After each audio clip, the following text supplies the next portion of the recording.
Ya, bismillahirrahmanirrahim. Assalamualaikum warahmatullahi wabarakatuh. Rabbi shrah li sadri wa yassir li amri wahlul 'uqdatam min lisani yafqahu qawli.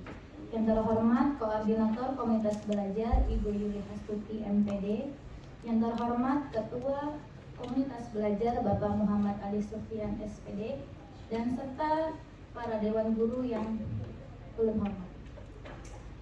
Alhamdulillahirrahmanirrahim. Pertama-tama marilah kita panjatkan puji syukur kita terhadap kehadiran Allah Subhanahu wa Ta'ala yang mana telah memberikan nikmat kesehatan bagi kita semua hingga kita semua bisa berkumpul di tempat yang insya Allah berbarokah ini. Yang kedua, salam serta salawat kepada Nabi kita, Nabi Muhammad Sallallahu Alaihi Wasallam, yang mana beliau telah membawa kita dari zaman kegelapan dari zaman yang terang benderang, yaitu di negeri Islam. Yang ketiga kalinya di sini saya sebagai moderator izin menyampaikan kegiatan komunitas belajar kita pada siang hari ini.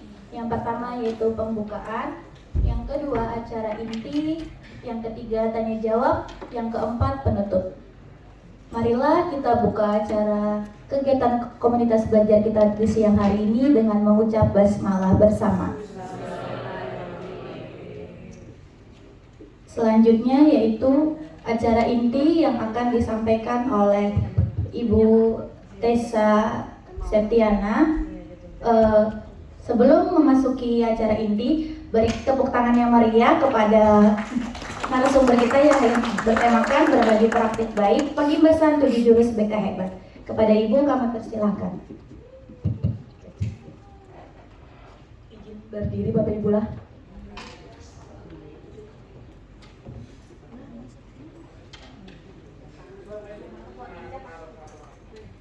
Cek. Assalamualaikum warahmatullahi wabarakatuh. Yang sama-sama kita hormati Bapak Ketua Kombel kita, Bapak Muhammad Ali Sufyan. Yang ulun hormati Bapak dan Ibu Dewan Guru yang sudah berhadir, terima kasih. Dan juga mahasiswa dari FKIP ULM. Terima kasih sudah bisa hadir pada hari ini. Oke, pada hari ini ulun ingin melaksanakan pengimbasan 7 jurus BK hebat bimbingan dan konseling. Mungkin pada pertemuan sebelumnya kita sudah membahas Bapak Ibu lah sedikit tentang 7 jurus BK hebat. Nah, hari ini ulun akan menyampaikan pengimbasan tentang 7 jurus BK hebat yang sudah ulun lakukan pada siswa. Jadi bercerita sedikit, kurang lebih 1 bulan sebelumnya ulun mengikuti BIMTEK tentang 7 jurus BK hebat.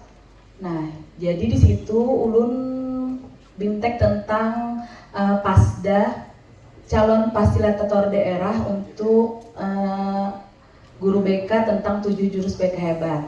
Jadi setelah BIMTEK itu ulun ada tugasnya Bapak Ibu melaksanakan OJL 1, on job learning pertama dan yang kedua. Dan hari ini puncaknya Bapak Ibu yaitu berbagi praktik baik tentang 7 jurus BK hebat. Jadi kemarin kita mungkin sedikit Bapak Ibu lah ada tahu tentang jurus BK hebat. Oke, next Ibu Aulia. Nah, ini bagi yang belum tahu, kemarin ulun sampaikan sedikit. Ini adalah 7 jurus BK hebat apa saja. Yang pertama yaitu kenali potensi, kelola emosi, tumbuhkan resiliensi, jaga konsistensi, jalin koneksi, bangun kolaborasi dan menata situasi. Nah, ini Bapak Ibu jurusnya. Selanjutnya Ibu Aulia ya.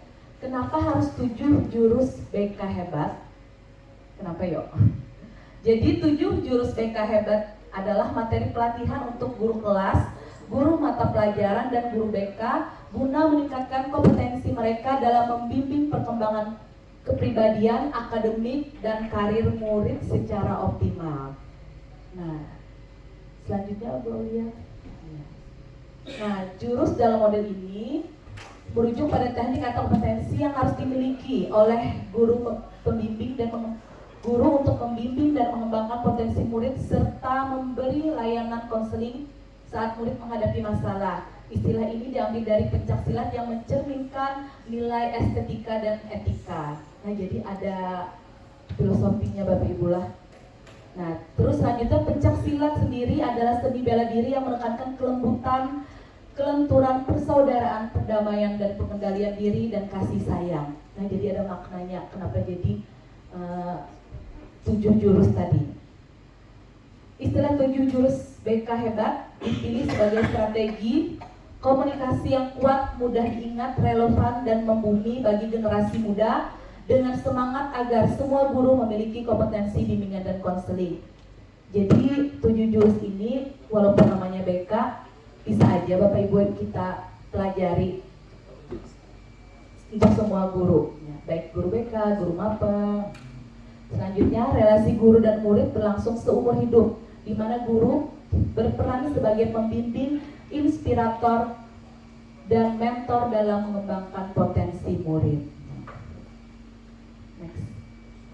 Next Ibu Aulia, kita ganti slide-nya.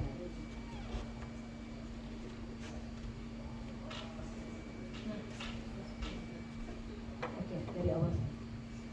Oke. Nah, jadi kemarin tugasnya ada 2 OJL yang Ulun sampaikan. Jadi dari 7 jurus yang Ulun pelajari itu yang harus dipraktekkan, tugasnya ada 2 jurus Bapak Ibu. Nah, jadi kemarin jurus pertama dan jurus kedua yang Ulun aplikasikan kepada siswa pada saat pemberian layanan klasikal di kelas.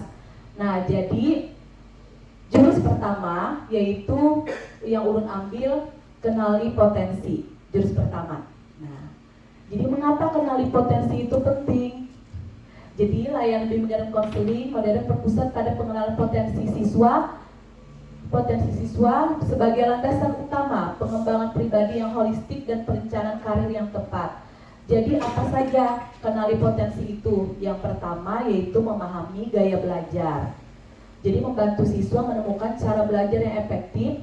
Yang kedua, identifikasi kecerdasan majemuk, mengungkapkan beragam jenis kecerdasan yang dimiliki setiap individu. Terus yang selanjutnya, gali minat dan bakat, yaitu dengan mengarahkan siswa pada passion dan talenta tersembunyi mereka. Jadi ini kemarin tuh yang Ulun sampaikan ke siswa, yaitu kenali potensi. Jadi di situ Ulun memberikan asesmen Bapak Ibu kepada siswa. Jadi dengan menggunakan asesmen Aku Pintar, nah jadi siswa menemukan hasilnya. Nah, gaya belajarnya, kecerdasan majemuknya, seperti itu. Selanjutnya, cek 1 dulu.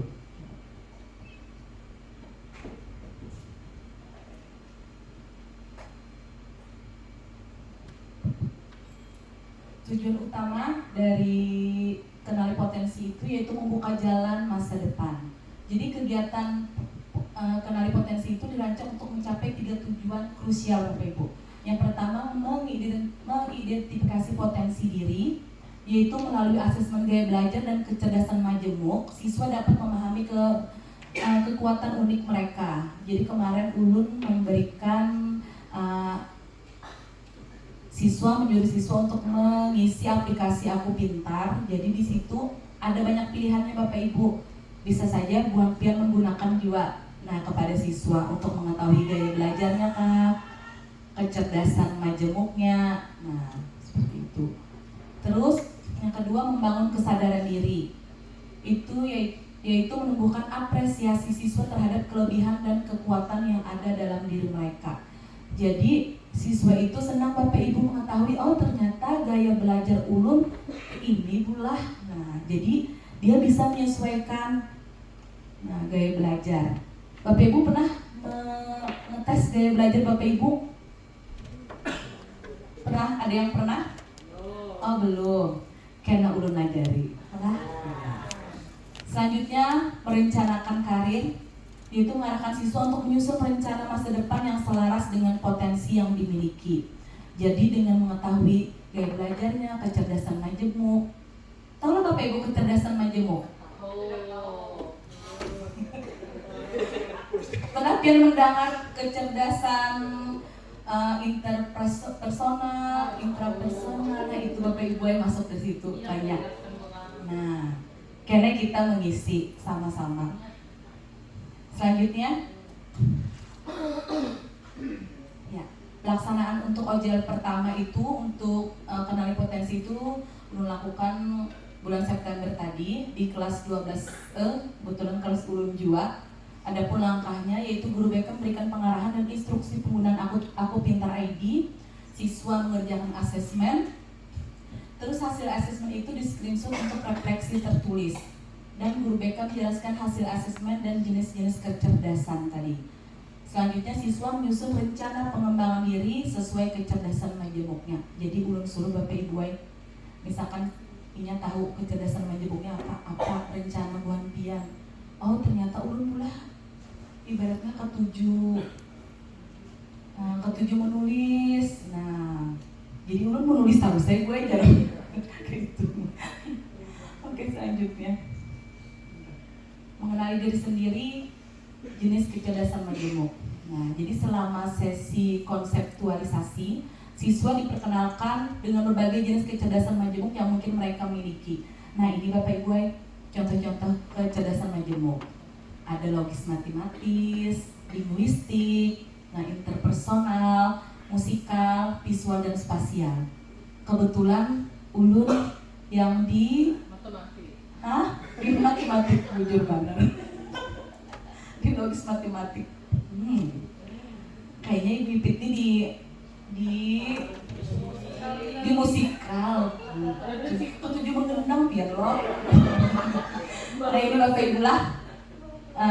Macam-macam kecerdasan majemuk, ada logis matematik, linguistik, interpersonal, musikal dan visual spasial. Nah, next. Hasil positif kegiatan yang saya lakukan yaitu identifikasi kecerdasan. Siswa mampu mengidentifikasi kecerdasan majemuk dominan mereka. Jadi di Aku Pintar itu kelihatan berapa persennya. Nah, ada pengulun kena ulun tampilkan fotonya. Terus pemahaman mendalam, siswa memahami jenis kecerdasan yang mereka miliki. Nah, minimal bagiannya tahu mengenal. Artinya kan kalau kita mengenal potensi yang kita miliki, kita bisa menentukan apa yang ingin dilakukan. Terus antusiasme refleksi, yaitu siswa menunjukkan antusiasme tinggi dalam menulis refleksi hasil asesmennya. Selanjutnya rancangan karir awal. Nah ini yang ulun suruh siswa dapat membuat rencana pengembangan diri berdasarkan potensi yang dimilikinya.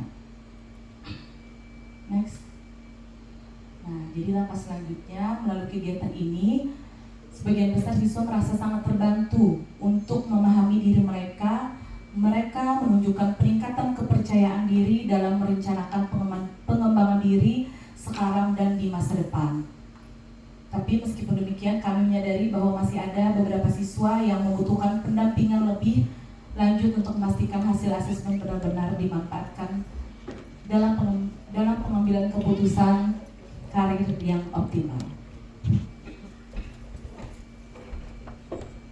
Nah ini fondasi kuat untuk masa depan Bapak Ibu. Jadi yang 3 itu yaitu pengalaman bermakna, siswa aktif menemukan jati diri. Rancang siswa tuh lo kada tahu, nak apa cita-cita pian? Adalah ibu-ibu, bapak-bapak pernah menakuni. Hendak sukses gue aja. Nah tapi sukses tuh berat aja lah. Hendak sukses tapi maksudnya bidang apa belum tahu. Nah, jadi dengan yang jurus pertama kenali potensi itu minimal siswa mengenal dirinya, potensi yang ada di dalam dirinya. Terus yang kedua pengembangan diri mengenali Aulia, Iqbal hafal. Terus pengembangan diri, mengenali potensi untuk pertumbuhan awal. Belum ada kayaknya. Seluruhnya ambil kah? Aduh loh.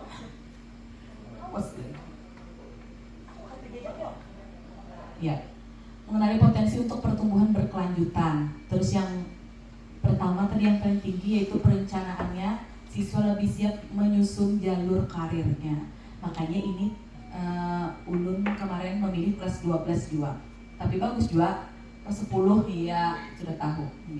Kebetulan kelas Ulun 12 jadi nyambung masukinya loh Bapak Ibu minta jam.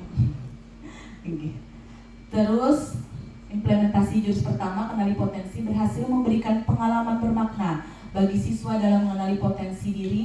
Dengan pemahaman mendalam, kecerdasan majemuk, siswa menjadi lebih siap dalam menyusun perencanaan karir dan pengembangan diri di masa depannya. Lanjut slide yang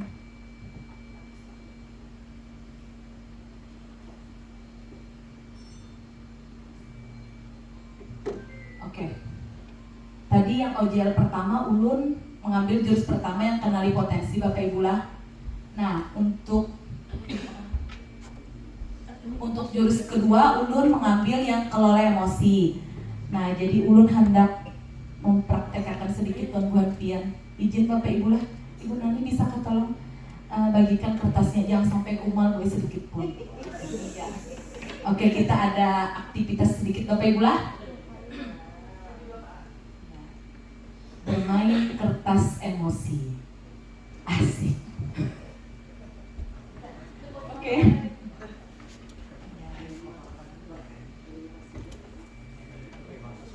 Bermain kertas emosi. Jangan kumal Bapak Ibu lah, dulu harus kocok dulu. Beratan dibagikan.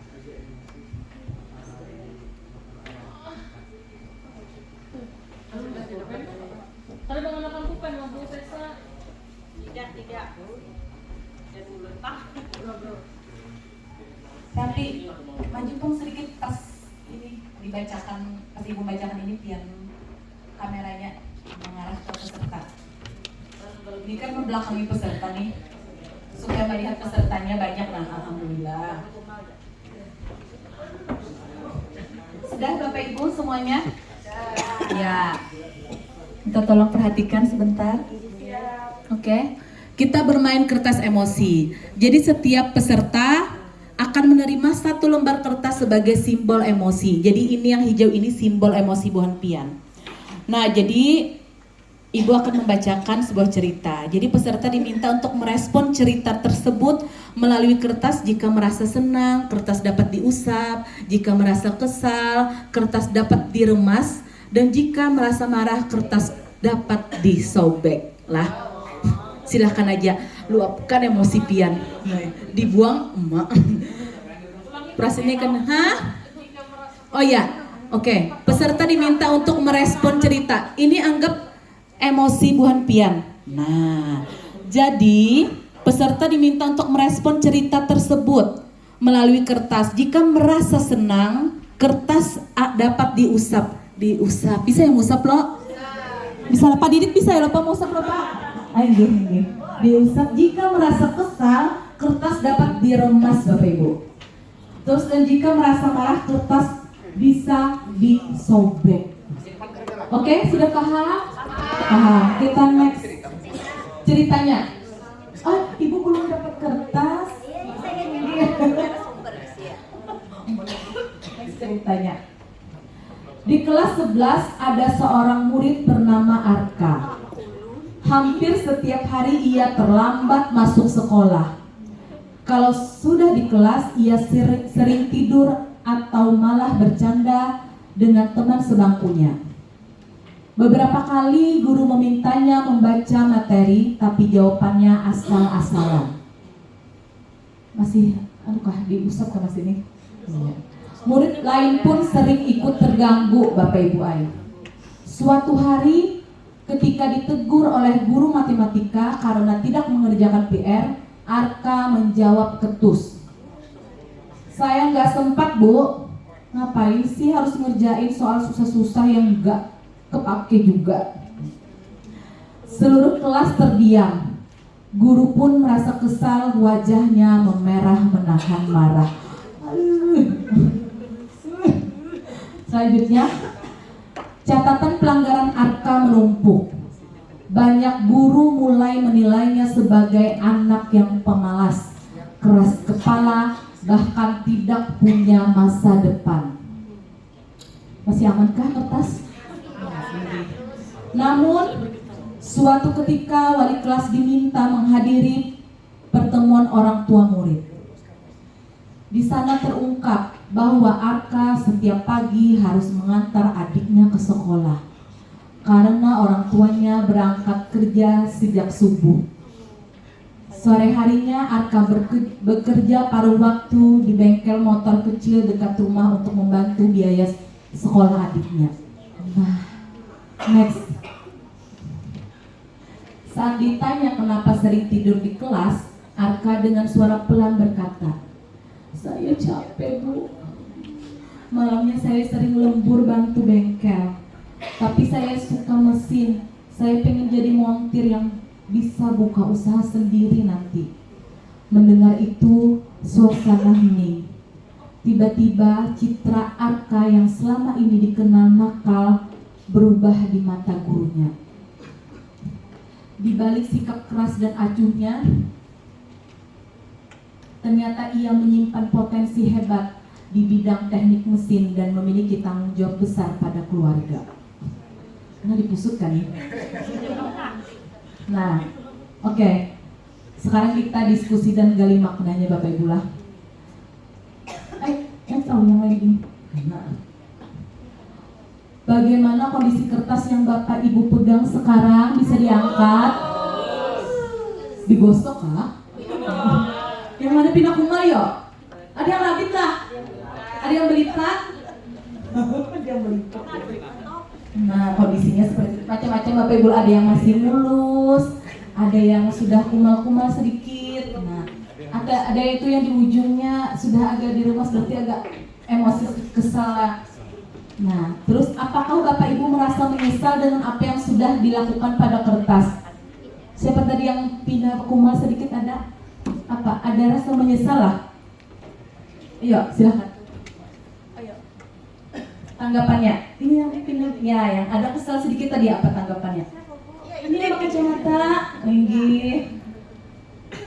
Apakah Pian ada rasa menyesal yang sudah dilakukan pada kertas? Ada sedikit waktu pas diketahui ternyata Nyanyi. Nyanyi PL. Iya, karaki untungnya. Iya. Kan tadi ada cerita tentang si siswa tadi.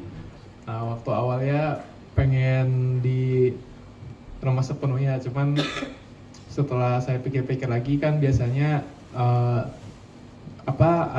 kalau ada asap pasti ada api gitu. Jadi pengen tahu dulu nih mungkin ada penyebab lainnya, dan ternyata emang benar gitu. Ternyata si siswa ini punya alasan tersendiri untuk bersikap mengesalkan tadi.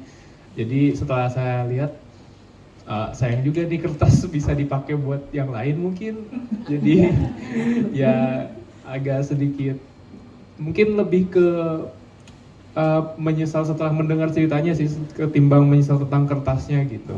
Itu aja sih. Pas sudah selesai ceritanya ya baru menyesal. Yeah. Ternyata ada yang melatar belakangi bahwa kenapa Arka tadi bersikap seperti itu. Iya, betul. Perkenalkan nama Pian siapa? Nama ulun Muhammad Surya Rahman. Iya. Apa ini kuliah? Jurusan bahasa Inggris. Oh iya. Selanjutnya Bapak Ibu ada yang robek kah? Silakan. Wah, itu gimana dulu? Masih julung.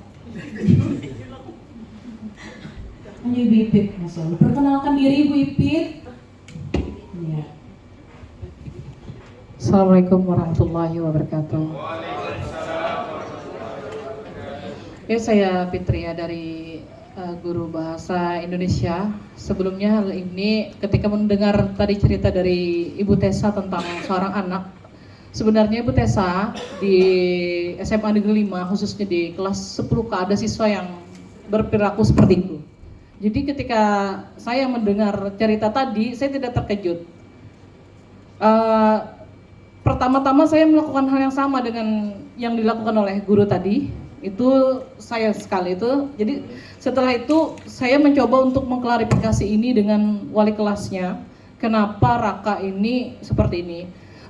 Ini rasanya kalau tidak salah saya dengan PPL saya, Depin. Jadi dia itu di kelas itu tidur, Bu. Kemudian bukunya tidak ada, bajunya kumal, atributnya tidak ada, selengkapnya. Ketika ditanya cengengesan, mukanya cengengesan, itu perlu diidentifikasi. Setelah saya agak ini, kemudian saya memberikan treatment lah sedikit seperti guru-guru lainnya, mungkin ada hal-hal yang diungkapkan begitu. Setelah saya keluar, saya mencoba untuk mencari wali kelasnya, saya jelaskan kondisi anak seperti ini. Ternyata anak ini ada masalah di dalam keluarganya, dia ditinggal bersama ibu tirinya. Kemudian ayahnya hanya memahami apa yang disampaikan oleh ibu tirinya. Ayahnya dia sering dipukuli di rumah, sampai mohon maaf ini mungkin agak pribadi dia, sampai melibatkan pihak luar untuk menangani masalah ini. Jadi dia merasa sekolah ini adalah surganya dia. Dia merasa bebas berada di sekolah, bebas berekspresi. Namun ada beberapa hal yang mungkin mudah-mudahan ini namanya Raka ya Bapak Ibu bagi guru-guru yang ngajar di kelas 10K, biar kita semua bisa memahami, tapi tidak juga kita memahami. Maksud saya di sini adalah jangan juga kita memahami kondisi, tapi kita harus mengetahui situasi. Jadi nanti bagaimana cara kita menangani anak ini dengan hal-hal yang sudah kita tahu apa masalahnya, lalu bagaimana caranya gitu. Mungkin ini nanti mohon ada diskusi bersama bagaimana cara kita untuk membuat anak ini tetap bisa sama dengan teman-temannya mengikuti pembelajaran, namun juga bagaimana ya memberikan ini terhadap psikologisnya lah gitu. Jadi ulun agak sedikit ini juga ketika melihat ini tadi, oh ini sangat persis gitu. Nah mohon juga nanti tanggapannya kepada guru-guru lain, namanya Muhammad Raka kalau tidak salah. Ya terima kasih Bu Tessa. Terima kasih sama-sama Bibit. Kebetulan ulun kenal benar lawan si Raka. Kenal kuitannya pang lah. Iya. Mama tirinya, mama kandungnya kenal ulun. Kenal. Kebetulan guru BK-nya tapi ada kenal. Ada yang menanggapi kah tentang apa pembahasan dari Bibit tadi? Raka? Ada? Tidak. Ada lagi yang ingin menambahkan Bapak Ibu? Apakah Bapak Ibu menyesal dengan apa yang sudah dilakukan pada kertas, atau karena dia menyesal karena ojor bandar masih tuh Jakarta di rumah? Ada yang ingin menambahkan Bapak Ibu? Ada. Oh nah ya, Pak Sepir yang menambahkan pula. Pak bacakan bahasan Ibu. Nggih. Tadi Bu Aik tentang emosi. Nah, jadi intinya Bapak Ibu lah jurus kedua ini mengelola emosi. Jadi kita sebagai pengajar itu paling kadang jangan langsung emosi. Ada jeda sedikit. Habis kita mendapat misalkan berita atau apa perilaku siswa, jeda sedikit, bertenangkah aja orang, hanya kita melakukan tindakan seperti itu. Selanjutnya, jika kertas itu adalah murid kita, bagaimana seharusnya kita bersikap? Ada yang ingin memberikan tanggapan Bapak Ibu? Ayo, Pun, Bapak Ibu, ini biar hanya dapat kertas segini. Assalamualaikum warahmatullahi wabarakatuh. Ya, terima kasih banyak Tessa atas kesempatan yang telah diberikan. Kemudian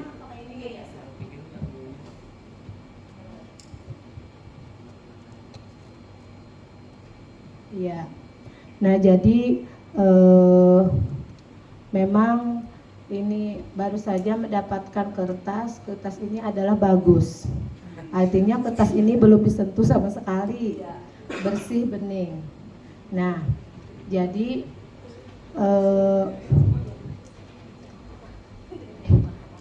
kita sebagai guru, kita sebagai seorang guru, mungkin pertama kali dengan misalnya pertama kali dengan peserta didik bertemu, kalau ulun secara pribadi pengalaman yang ulun lakukan, ulun terlebih dahulu terlebih dahulu berprasangka baik aja dulu dengan anak-anak, walaupun kita sebenarnya tidak tahu apa sih sebenarnya yang mereka alami. Jadi kita sebagai seorang guru berbuatlah yang terbaik, paling tidak berperilaku yang sewajarnya. Misalnya kita apa istilahnya itulah, kita menganggap prasangka baik aja dulu kepada setiap anak, walaupun dengan berjalannya waktu. Nah, dengan berjalannya waktu mungkin kita akan menemukan satu titik, dua titik tentang perilaku anak yang sebenarnya, karena seperti tatarang upih di bahasanya. Nah, seperti itu. Apalagi Bu Tessa, ulun kan di sini mengajarnya bukan dari kelas 10 langsung dari awal anak masuk, melainkan di kelas 11. Otomatis yang pian ceritakan anak kelas 10 itu seperti apa, mungkin ulun hanya mendengar nama saja, tidak mengalaminya. Jadi pada saat anak tersebut berada di kelas 11, nah baru ulun mendengar, oh misalnya dari cerita-cerita anak dari kelas ini seperti ini, mungkin ada bayangan seperti itu. Jadi mungkin sebagai guru ulun punya prasangka baik aja, bahkan bukan hanya sebagai seorang guru kepada anak, mungkin dengan sesama teman juga seperti itu. Nah, jadi prasangka baik, karena apa yang kita sangkakan itulah yang terjadi. Itu saja Bu. Semoga anak-anak kita semuanya baik, bahagia, itu saja. Dunia dan akhirat, amin. Terima kasih Bu. Next Bapak Ibu lah. Kan sakit kepala loh Bapak Ibu. Bukan Bu.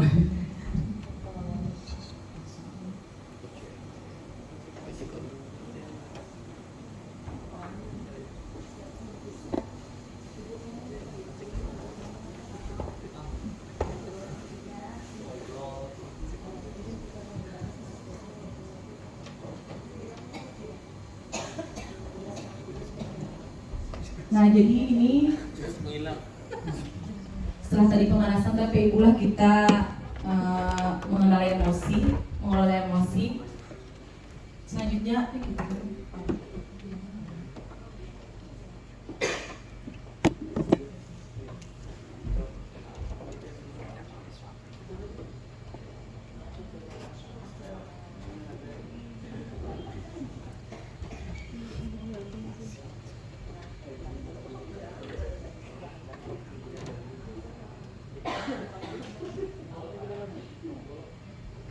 ya, ini adalah jurus kedua yang saya laksanakan pada layanan klasikal, yaitu kelola emosi, yang saya laksanakan pada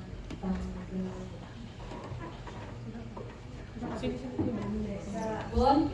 Kalau kita tahu sudah latar belakang situasi seperti apa, tadi Iya.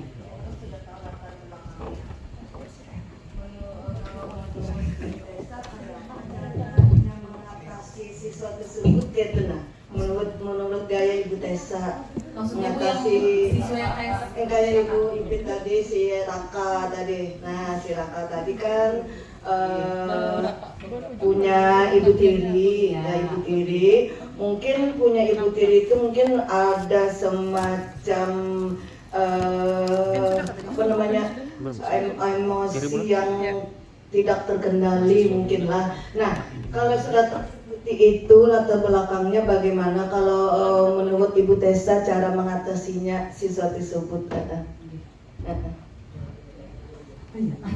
menurut Ibu Tessa aja. menurut Kabo, kalau ulun lihat pula Raka itu orangnya tuh kayaknya baik aja pang lah Bapak Ibu lah. Iyalah, untuk sikapnya. Mungkin dia tadi jadi bibit tadi apa Ibu Ipit? Dari segi kerapian atau dari sering tidur gitu kan? Yang pertama tuh nyemburin. Habis itu yang kedua tuh kayak ditegur tuh ini responnya kayak gimana gitu. Agak berbeda dari siswa lain gitu, nah kayak acuh tak acuh. Iya. Nah responnya gitu kurang lebih yang itu tadi. Nah Kalau berdasarkan latar belakang memang ulah berat ini tuh yang ulun tahu karena saat ini tinggalnya dengan ibu tiri. Sekarang tinggal sama mamanya Sekarang tinggal dengan mamanya baru aja pula setelah kemarin ada permasalahan yang ibaratnya tuh dibantuin pihak sekolah juga untuk memediasikan. Sebelumnya kan dia di mama tiri, jadi gue proses yang ibaratnya yang ke mama tiri itu yang mungkin yang ngolah kayak itu karena panjang gue kemarin tuh proses mama abahnya pas saat berpisah itu nah Bu, jadi mungkin tergantar sedikit anaknya nih Bu Ai. Nah ya namanya di luar mama tiri lo Bu, beda ibaratnya dengan mama kandung. Jadi menurut ulun yang pertama yang penting siswanya dulu hadir Bu Ai, yang penting mengawasi kehadiran dulu harus turun. Terus yang kedua sering aja komunikasi, bisa aja dengan wali kelas atau guru BK atau guru walinya, bisa aja gue komunikasi misalkan apa yang saat ini dia rasakan, apa yang saat ini dialaminya. Kemarin saya sempat dua kan asalnya aku nih kasihan melihatnya kayak itu nah, tapi belakangan kemarin ada peristiwa yang kada turun sekolah karena baju baju pramukanya katanya diambil guru itu nah jadi ini mas emosi mendengar awalnya kan kasihan aku nih sekarang dia semacam mengarang sendiri kayak itu nah Tessa model ya imajinasinya tuh dalam melayang jauh kayak itu tuh nah melayang jauh aku Tessa keliling-keliling mencari guru yang mengambil bajunya ternyata tidak ada. Nah ini kan ada perasaan kesal tuh aku nih asalnya kasihan itu nggak ada perasaan kesal ada kayak itu Ternyata di mana Bu bajunya Bu? nggak ada di rumahnya. Oh, ternyata dia mengarang itu supaya kada turun sekolah. Tapi kepadanya lo mama kandungnya lo Bu. Nah, namanya mama kandung itu sebujur aja kalau mungkin anak nih. Nah, padahal ternyata pulang ada aja bajunya. Kemarin itu apa Bu? Ada dipanggilkan sekolahan Bu? Ada, kan namanya mau nelpon kemarin ke anaknya nggak mau turun sekolah karena bajunya diambil dia kata jangan aku tuh siapa yang mengambil aku cari keliling-keliling pengawas hari apa tuh yang baju orang tua tuh hari Kamis jadi heboh datang Bu. Ada heboh Jepang aku keliling-keliling serongan aja itu nggak segala hitungan guru-guru aku cari karena tidak ada kesal dasarnya kan kasihan meetingnya tuh kan apa namanya latar belakangnya kayak ini timbul rasa kesal tuh nah didustainya istilahnya tuh nah imajinasinya melayang jauh kayak itu nah Berarti dusta pula ibaratnya. Jadi pas ketahuan tuh kenapa Bu? Dia mengaku aku teleponnya namanya kan dia yang mengambil baju tuh dia dulu kayak itu iya aku aja minta maaf kayak ini tuh dia kurai dia raka kayak itu pakai sak berarti kan bujur ternyata ada aja bajunya. ternyata ada aja bajunya ini aja yang kada hendak turun. Nah kalau menurut Bu Desa kayak apa menangani siswa tersebut kayak itu Berubah emosi boy. emosi udah gini kan Aku bisa gitu emosi boy. nah makanya Kan suruh turun lah Bu, belum suruh harus turun muar aku kan lihat muar cuma kasihan gua kan aku tangan itu kasihan gua kalau Vina ini kan mau turun lagi nah jadi aku pantau lihat benar aku lelek benar pada hati itu kenapa ya dusta nah itu Berarti belum Ibu panggil pas yang booster tuh. aku ini asalnya turun aja misalnya mau turun dia dulu pada hati itu ini kesal gitu aku keliling-keliling cari ibu pengawas yang ambil baju Nah itu gue uji memanggilnya kan gue.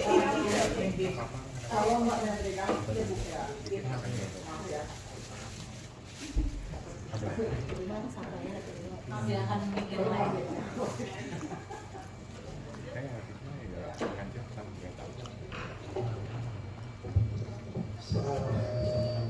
Ya, terima kasih. Assalamualaikum warahmatullahi wabarakatuh. Jadi mendengar cerita ibu dari ibu Haji Haryani tadi bahwa modelnya kan kita dipungulinya gitu. Padahal tidak itu anaknya harus dipanggil, kemudian diklarifikasi dulu, ya supaya kita menghindari jangan sampainya mengulang lagi. Jadi dipanggil, kemudian kenapa jadi alasan seperti itu, ya. Memang ya kita harus istilahnya memahami, tetapi jangan juga kita dipermainkan seperti itu, nah. Jadi salah itu adalah dipanggil anak yang bersangkutan, kemudian diminta klarifikasi kenapa sampai mengatakan hal seperti itu. Itu aja, terima kasih. Maaf Bu, Tessa, akunya hendak memanggil gua dulu kan, tapi ku dingin akan dulu, kan aku ini tidak sampai berbohong seperti itu, jadi ku dinginkan dulu masalahnya, supaya ini jangan sampai merasa ketakutan ke sekolah kayak itu. Jadi dia dulu siswanya turun dulu, ku dinginkan, baru nantinya aku takuni dulu, ku tanya gua, kenapa jadi sampai ini tuh berbohong kayak itu, apa sebabnya jadi ini kada turun hari itu. Sampai berani berbohong, ada guru yang mengambil itu. Tapi dinginkan dulu. Kami dulunya sudah 3 minggu sudah. Berarti ini sudah bawa baju dong. Lagi Bikin baru sudah dibuat. Itu dinginkan, bikin akhirnya aku panggil dua. Anak tahu kan ada kenapa sampai menyebabkan ini sampai berbohong seperti itu. Cuma jangan sampainya merasa ketakutan kayak itu nanti habis sekolah kayak itu. Ya kalau ini kan menganggap sekolah itu menakutkan kayak itu. Jadi kita harus dingin dulu. Habis dingin hanya jadi kiau ulang. Kiau gemetan. Ditangani kegemetan apa alasannya? Jadi berdusta. Bu, kenapa jadi bapak dan kada ada baju? Oke, lanjut dong ya Bulan. Apa nyau? Jadi tadi ini jurus kedua yang ulun sampaikan, pengelola emosi. Adapun layanannya yang ulun berikan kemarin secara klasikal, yaitu pada tanggal 17 September 2025 di kelas 12 lagi Bapak Ibu yang menggunakan metode LK. Adapun tujuan umumnya itu membantu siswa mengenali emosi dan melatih pengendalian secara sehat. Nah, jadi walaupun emosi, kita belajar mengajari siswa untuk mengendalikannya. Saya kira jangan langsung ia gegabah melakukan tindakan-tindakan yang berbahaya, membahayakan dirinya maupun orang lain. Terus targetnya yaitu siswa dapat menyebutkan 2 strategi mengelola emosi dan menunjukkan perubahan sikap. Next. Aktivitas dan refleksi emosi. Yaitu kemarin yang ulun sampaikan aktivitasnya itu bermain ekspresi wajah berdasarkan kartu emosi dan menuliskan pengalaman sulit mengendalikan emosi. Jadi siswa ulun aktivitasnya itu yaitu diberikan kartu emosi. Jadi kawan-kawannya menjawab ini emosi apa, misalkan marah, kawannya yang menjawab kayak dua. Jadi rame pada kelas. Kartunya seperti apa Bu Tessa? Ya, ada foto. Ada contohnya kan? Ada Pangku Ai. Ada mana? Iya, emoticon kayak itu nah Bu. Jadi kayak ada bayi di balik kaum ke demam bawa. Jadi, oh iya jujur. Nah jadi ada gambarnya kayak itu belah, ini memperagakan dua yang misalkan marah aja kawannya kayak itu sedih aja. Nah terus menuliskan pengalaman sulit yang saat mengendalikan emosi, misalkan dia pernah kajun marahnya sampai marah badan, kenapa jadi sampai marah, itu dituliskan kemarin itu. Terus refleksinya apa yang terjadi terjadi pada tubuh ketika marah. Nah jadi apa yang terjadi misalkan ketika marah tubuh Ai, matanya melotot kah, bibit kah, apa bibit kalau lagi marah apa yang terjadi? Bisa memakan meja loh boy. Bisa memakan meja ya. mah. Kalau ibu Jambi kamu ibu Jambi kan pernah marah kamu lihat. Ya Bu, kalau marah apa Bu yang terjadi di tubuh Pian, misalkan tangan Pian kayak gitu atau mata Pian pun gigitan kayak begitu kan gitu kan Bu. Hah? Jangan aku ini belum ada pertanyaan. Jadi datang.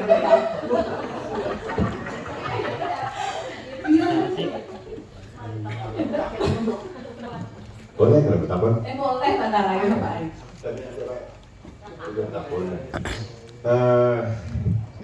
Terima kasih.